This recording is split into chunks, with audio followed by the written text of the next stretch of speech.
Tá pensando, aí eu aprendi na última tentativa, a última coisa que eu fiz muitos anos atrás, em C, né? Uhum.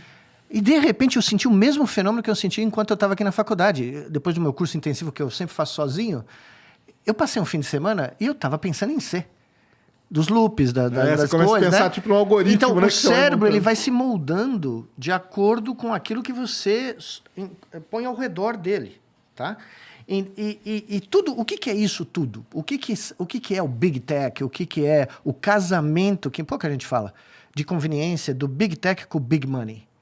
É o Big Control, Ah, sim. tá? É a tentativa de criar um software, né? Que não é um programa trivial, mas é um sistema que mantém o comportamento humano dentro de certas barreiras. Hoje a gente sabe, é o meta, cara. É o meta que está sendo Metaverso. criado, né? Eu tenho um aluno que trabalha lá, inclusive, no laboratório do metaverso. Cara, o metaverso é a coisa mais... Okay, eu entrevistei o Kenneth Correia, que é um cara que manja do metaverso. Cara, a coisa mais absurda que ele falou é o seguinte: quando você sai do metaverso, o metaverso continua. O mundo não para. Não é igual o jogo que você desliga, o mundo continua. E você tem o nosso mundo aqui que continua. Vai chegar um momento... Que ninguém vai saber a diferença. Não, que você vai querer saber qual dos dois mundos que eu quero perder mais ou menos coisa, cara. Talvez no meta seja um mundo mais legal de eu ficar. Mas para o cérebro vai chegar um momento em que ele não vai saber mais onde ele está. Olha, isso aí vai ser uma doideira, hein? O Matrix, o primeiro filme do Matrix... É verdade. A primeira vez que eu sentei no cinema para assistir o Matrix, eu fui com meus filhos, né? Porque eu nem sabia o que era aquilo. Sentei lá, 3 moleque americano, imagina, né? Eu olhei o filme... 1999, Isso, eu acho. isso. E você está no interior da Carolina do Norte, você não está em São Paulo, você não está no Rio de Janeiro, você está em Durham, North Carolina, ou Chapel Hill, que você conhece, que é um troço desse tamanho. Eu sentei no cinema e era para se divertir, né? Era para, o sábado à tarde, esparecer. E eu comecei a ver aquele filme e falei, Cacilda. E os caras foram literalmente no nervo. Na questão do que pode vir a ser o futuro. Você não vai saber distinguir. É isso mesmo. Você pode não conseguir distinguir, tá? Porque o cérebro vai ficar em dúvida, porque a simulação começa a ser tão real, né, de um certo nível, que o seu cérebro incorpora ela como se fosse a extensão do que está aqui, né? E a quem serve isso? Não é nenhum de nós. Claro, é fun, tem um monte de coisa que você pode fazer que é, né, interessantíssimo. Eu fiz isso com o macaco. Os macacos... Quando você pedir pro cara falar, cadê a metade do seu braço? A outra Isso. metade está lá dentro do metaverso. Mas é o que eu ia você falar. falou. Não, mas é isso que eu ia falar para você. Nós criamos um macaco com 8 braços, tá?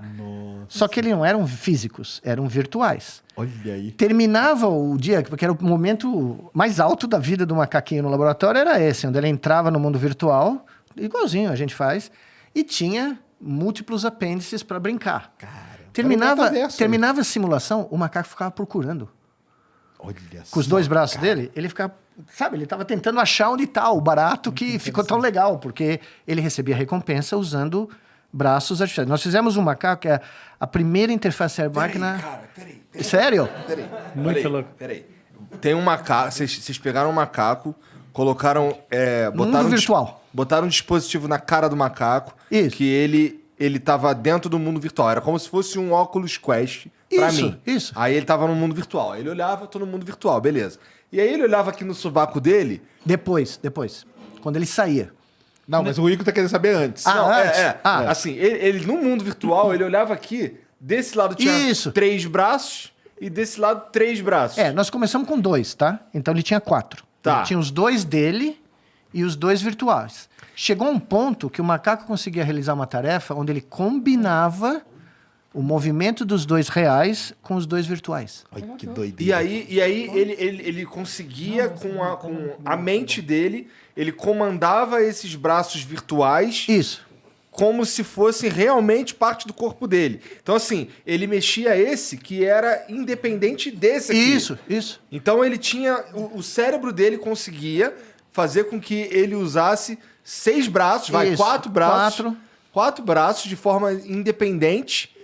E é pior. Sendo que no mundo real ele só tem 2 desde é o pior. nascença. Mas aí, quando você tirava o óculos do macaco, ele continuava achando que ele Ele tinha os podia... outros, cara. Por quê? Porque quando você entrava no cérebro, no córtex motor dele, tinha a representação dos braços virtuais. Meu Deus, cara. Você tá entendendo? Então, o dá pra fazer isso com o ser humano. O Claro, a senso gente de tem uma ser... representação Claro que dá. cinematográfica é do isso corpo. aí, cara. Imagine, você vai viver para ver. Está acontecendo agora. Mas, sabe, eu vejo uma questão aí que eu acho que a gente sempre tem que ter consciência dela. No fundo, tem 2 metaversos e não um.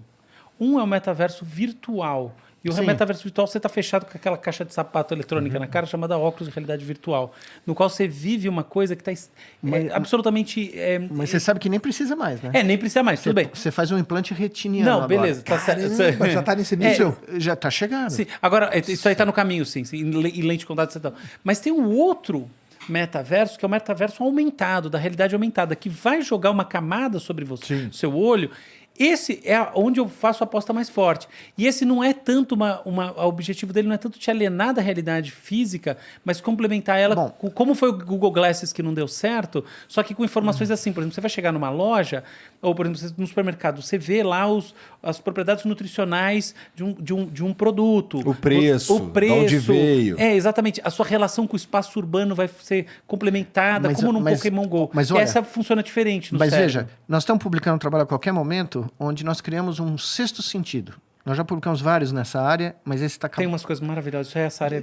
Nós criamos um ratinho que tem sinestesia, porque ele toca luz infravermelho.